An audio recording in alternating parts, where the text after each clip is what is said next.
combination of the bad back and my aged condition. 44 years in the business. That's the kind of look you get, I guess. But it was hilarious. You know, I got a call this morning. You guys really did me a favor because all my friends are here on the Jimmy Kimmel show.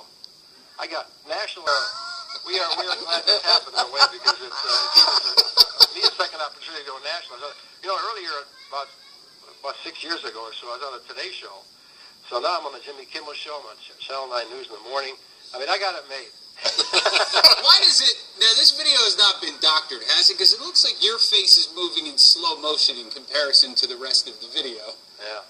Well, you know, Pat, you've been in situations where you're in a locker room, and I'll tell you one time I had to stick a microphone to a reporter's crotch to interview Brian Ehrlich. I mean, I've been in situations, I've been on the floor.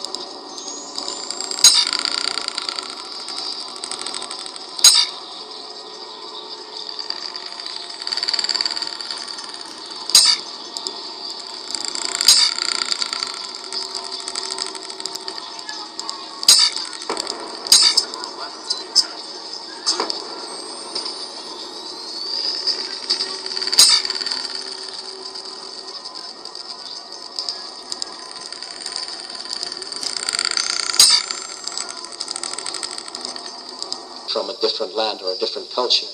On the side of this Viracocha pillar, there is a serpent. And again, I don't want to make too much of this, but this weird little creature, which is actually, I've turned it on its side here, is actually up here on the head of the figure, looks a whole lot like Toxodon. And Toxodon is an animal that went extinct in the Andes between 13,000 and 12,000 years ago. If this is Toxodon, then this statue is extremely ancient, much more ancient than archaeologists agree. And what about those stories of Quetzalcoatl and those white-skinned, bearded strangers who came in remote prehistory, bringing civilization to Central America and who were later driven out but promised to return? These bearded figures are found in the oldest archaeological strata of Mexico and are always associated with the imagery of the feathered serpent. It was said when Quetzalcoatl was driven out of Mexico that he fled on a raft of serpents woven together in a raft.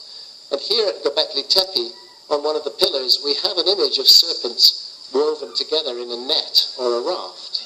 Those are the heads and tails of the serpents.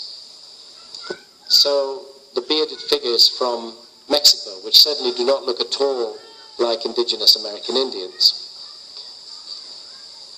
And if you look closely at the Easter Island figures, you can see that they are bearded as well, that those extravagant, huge chins are actually beards, and the beard is quite clear on a number of the figures. So I want to close with these bearded men and ask two questions. One, why is he wearing a fish on his head? And two, why is he carrying a man bag? These cute little man bags that we see here. Could it be his stash of DMT? I don't know.